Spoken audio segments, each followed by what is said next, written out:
G'day world, Chris Hogan coming to you live from Myriad 2018, thanks to our branded content partners Everledger and Invest Sunshine Coast. And I'm here with Nigel Greenwood, founder of Turbine MachineGenes. Okay, here we go. You ready for this one? There's some AI and machine learning stuff going on here. Right. So Turbine being aeronautical engines, turbine engines. Yes, right? That's right. And MachineGenes. Explain that side of the business. All right, so we've got evolutionary AI. So unlike a neural network, which tries to learn as if it's a human brain, artificial intelligence tries to learn by evolving its view of the world or its view of an engine as if the engine were an organism. Okay, so I'm an unhealthy engine. Yeah. Where am I unhealthy? Learning where it's unhealthy and then essentially learning how to fix that for next iteration. Yeah. So what happens is if there's an engine on the wing somewhere and it behaves strangely, anomalously, at the moment there's no good way of working out whether that behavior is safe or dangerous, apart from landing the airplane, pulling the cowling off the engine, pulling it apart and having a look. So I'm seeing a bit of Star Wars stuff coming here. Yeah. So potentially engine's breaking down. What's going on, R2-D2? Get out there on the engine and fix it. Yeah. And because it's done the AI stuff, told R2-D2 what's going on. R2-D2 has no problems fixing it. Straight in there, bam. That's right. Well, yeah. So you pass the sensor data from the engine to us. We run it to our AI, and our AI says, okay, what sort of engine is this? This is a Trent engine or a Gen X or something. And it will then say, all right, what's the mathematical model? We'll evolve the mathematical model so it fits the sensor data.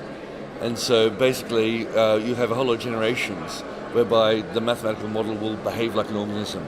It will evolve, it'll get better and better, it'll get more and more like the behavior that we're seeing with the real engine until they converge. And so, and there'll be things happening deep inside the engine that you can't tell directly, like combustion. And so mathematical models will evolve what structure must be happening in there for the input and the output to happen the way they are.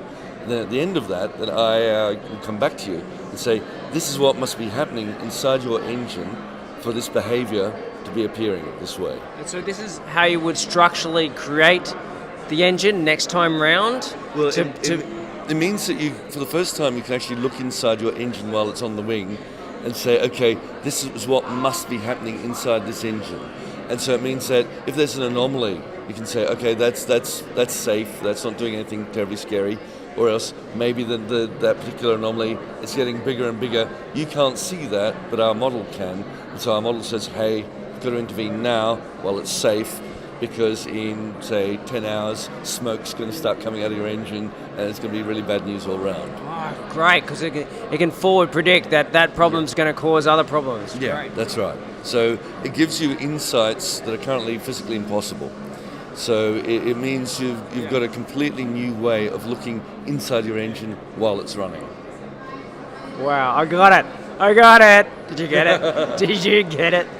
Okay, so specifically turbine engines, and why did you choose turbine engines? Well, they're very complex bits of kit. They're very expensive bits of kit. And the smallest error can blow them up, right? Yeah. I heard once that a paperclip could actually blow up. Is that right? No. In fact, I got into an interesting argument with some aviation engineers because I was talking happily about bird strike, about saying there are some things we can't predict, i.e. a bird strike, and then they started arguing with me saying our engines can survive birds striking them. So they're pretty robust with a lot of things these days. Cool. But the point is that they're incredibly valuable bits of kit, $13 million to $18 million per engine. So next time you see 4 engines on an airplane. Yeah. Sorry, just come a little bit closer. And every time you see 4 engines on an airplane, you count up the dollars. That's a lot of capital riding on the wings. Yeah. They're amazingly complex. They operate on really high temperatures and pressures, and it's very easy for them to become very expensive.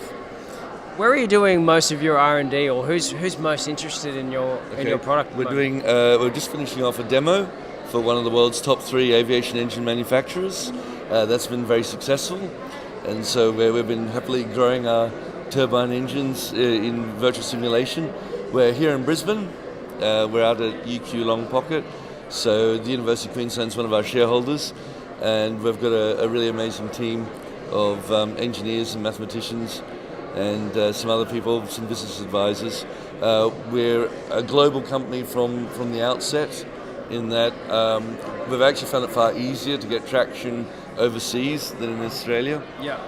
So it's Just been... come over, Yeah? man. Yeah, cool. Sorry. No, that's all right. Okay. Yeah, so talk about that, because we've also found the same thing, being a global company ourselves. We're having a lot more conversations globally than we even are locally. Yeah. Is that just due to size of market, or is that, in your case, maybe head offices? I think it's partly mindset. I mean, within Australia, there seems That's to a bit mean. I didn't want to say it, Nigel. I'm glad you did. Sorry, I'm harsh and bitter. No. I think it's based on within your home market. It's always a tougher sell. I think if you come from elsewhere in the world and you say, "Here's what we can do. This is how it can help you," it is in many respects, I think, actually an easier sell than to say, for example, you're from Brisbane, I'm from Brisbane, and this is the amazing stuff that we're doing. So I think in some respects the novelty of being elsewhere is a huge advantage. The other thing is that the state-of-the-art manufacturing and things like that are elsewhere. So you have to go where in the world your particular piece of the puzzle has the most disruptive value to the wider industry.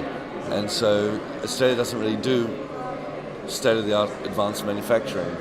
So you have to go where they do it, and then you rock up to them and say, "This is what we can do," and they get very excited. Yes, absolutely. What he said.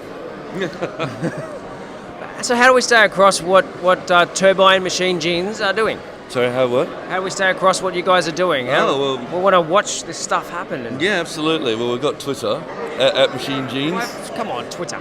That's it? Who's on Twitter? Come on. Who's on Twitter? Well, what medium would you like? YouTube. Create some video content. Punch out some video content. Like this, but put some actual stuff happening. Okay.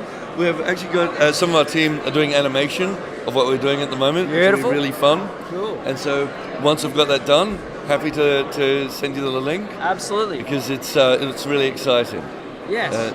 Bring it. So ping us on Facebook. Yep. We'll chuck it in this actual comments when it's done. It might be a few weeks' time. A few weeks, yeah. But that's okay. People watch our stuff for years. Yeah. So very good. Yeah. So you will see evolving engines. You'll see engines actually being understood by a completely new form of AI that is a generation beyond neural networks.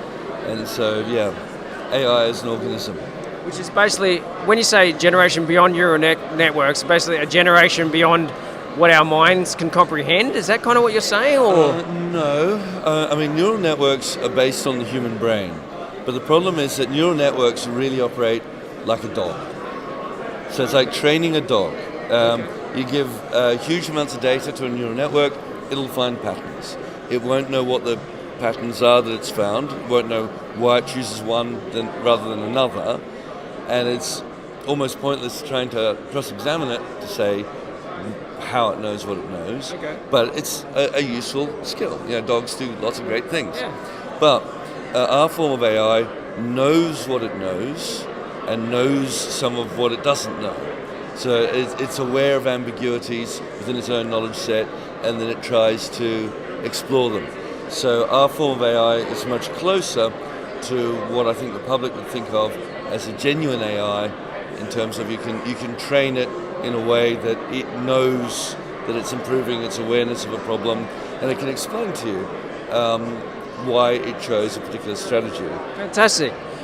What do you study? What do people study to get started? Like from the young years, is it?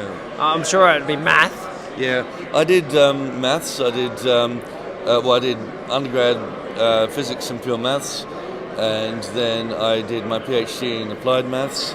And I was also very lucky in that at UQ, when I was there way back, I got in touch with an international group of mainly very elderly, very eminent, and rather garrulous mathematicians and physicists who back then were looking at neural networks, and everyone else was going, "Aren't these amazing?" and these guys are saying, yeah, no, actually, we need to do something else. So it's partly having the right training. It's also a willingness to swim against the tide, and a willingness to go out and find networks of people doing It's interesting okay to be stuff. different, guys. Absolutely. Swim against the tide, live different, be different. It's all good. Yeah? That's right. Nigel, we'll wrap it up there, man. Yep, great That's pleasure. fantastic. Even I got it. Dummy like me. Beautiful. Fabulous. Thanks Cheers, very much. guys. Plenty more coming to you live from Myriad 2018. Thanks to our branded content partners, Everledger and Invest Sunshine Coast. You can be a branded content partner too. We've got Rise Hong Kong coming up on 9th to 12th, July 2018. And by all means, we'll broadcast your brand to the world.